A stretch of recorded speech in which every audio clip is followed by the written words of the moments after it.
Are you ready? Say hi, everybody. Hey, everybody. All right.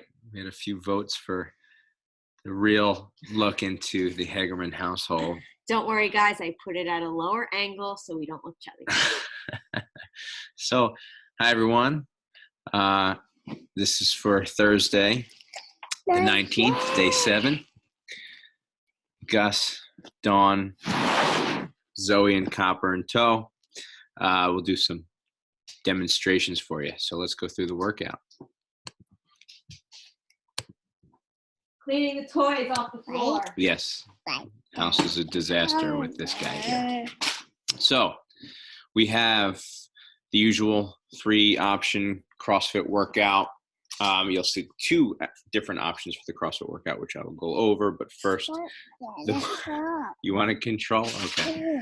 So first, the warm-up set. So we have 2 to 3 sets, 5-inch worms, 30-second hollow hold, 30-second arch body hold, and then 5 single leg glute bridges per side.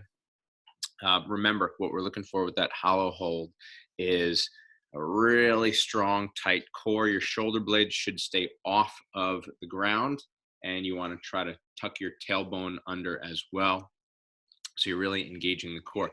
You should not be able to duck during that. You should be really tight and engaged and only open up as much as you can do that. Okay, scroll back down. So, yeah. Okay. Same thing with the arch body hold. Make sure that we are using glutes and upper back, not lower back as much. So the CrossFit workout is farmland. We have a version if you have a pull-up bar, and also if you have dumbbells. You guys regretting this yet? So he's highlighting the wrong spot. So we have, hold on, we got to back up. I'm just going to move this down, okay? So the farmland with equipment, if you have a pull-up bar, because we, of course, don't want to lose the pull-ups if we have them, right? If you have the pull-up bar, use it. 9 pull-ups, 15 hand release push-ups, and 21 dumbbell swings. So Dawn and Gus are going to demonstrate the hand release push-ups right now. All right, Gus, you got to go back with mommy and show the hand release push-ups. Help me. All right, so we're looking for you to go. Oh, no. All the way down. I can't go all the way down to the ground. Dawn, all the way down. Hands come off the ground. Push back up. All right, you need to be able to do that.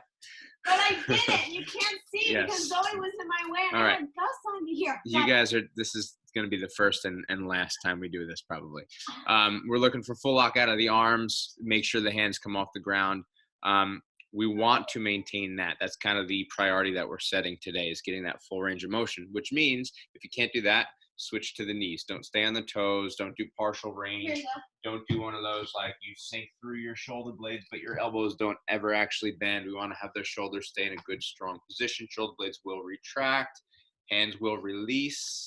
By the way, it's a good test if you can squeeze your shoulder blades all the way to the ground, lay on the ground, and then actually lift your hands off. If you can't do that without your shoulder popping forward, then that's a sign that you don't have the mobility, in which case the hand release push-ups are probably not for you. So go down to that point before the shoulder pops forward, and that will be your depth. Change up the rep scheme if you need to. So you could, this is really more for the pull-ups, but it counts for the push-ups as well, where you don't want to get stuck. You don't want to fail early. So make sure you anticipate failure. Try to stop a couple reps shy. So instead you can kind of chip away and keep moving. We want to be able to move continuously for this workout. That might mean adjusting the numbers.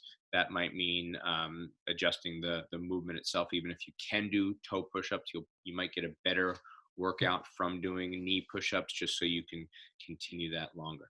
And then the dumbbell swings would be like a kettlebell swing. If you have a kettlebell, you could use a kettlebell.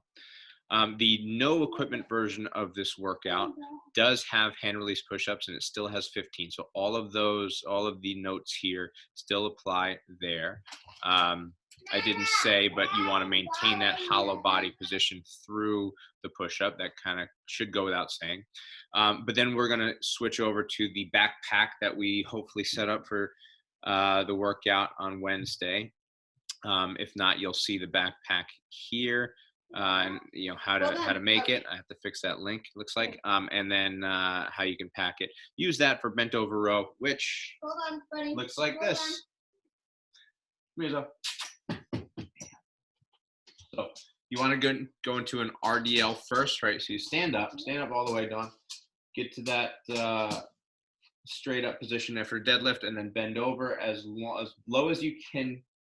Keep your back straight, and then from there, ideally, we get to close to parallel back position, and then from there, we will pull the backpack or the toddler up to your body without lifting your shoulders.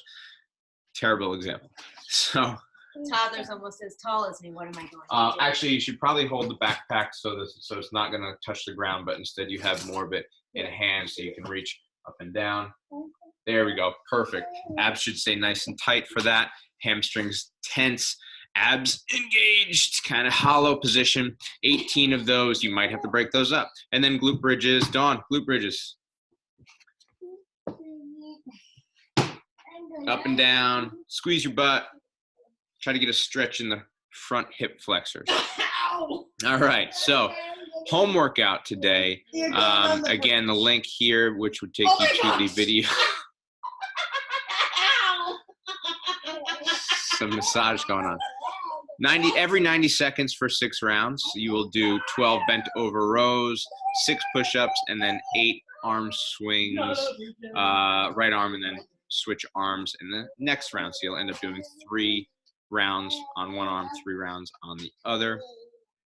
As far as the bent over rows, you can use that backpack, like we talked about, or you can use the jug of water that we've talked about as well, that you might use for the swings. Okay, so you can see the link. Somewhere you can use that too. There you go. Close. Don't break it. And the last part is the daily pump.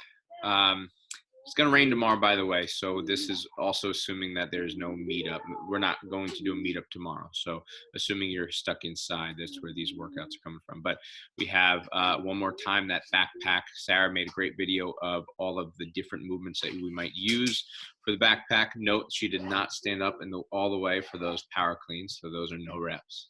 But she pointed that out, not me.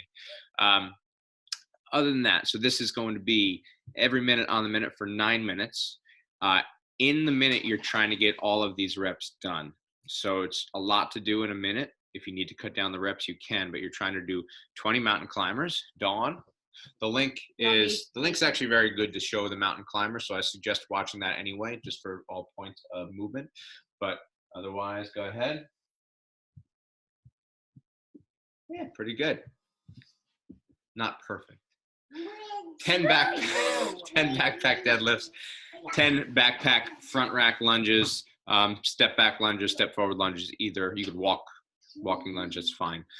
So all of that in 1 minute, and you do that 9 times. That's a good workout. Then you'll rest only 2 minutes. Then you'll do max backpack burpees in 1 minute. That's the only thing we're going to record for this section, the daily pump. Rest another burpees. 2 minutes. Hold on, Gus has it. And then you have stuff. And last, you have 3 rounds resting minimally. So in other words, it's not necessarily as fast as you can, but it's, quality first. 10 backpack sit-ups. You'll see that again in the video, followed by 20 backpack hollow flutter kicks. So both holding with straight arms up just to add a little resistance. Okay. Wow, I can't believe that actually kind of worked. You want me to be your backpack and you do a burpee? No, we're good. So enjoy, everybody. Stay sane, because it's questionable on this end. Go say bye-bye. Bye, everyone. You're the cutest.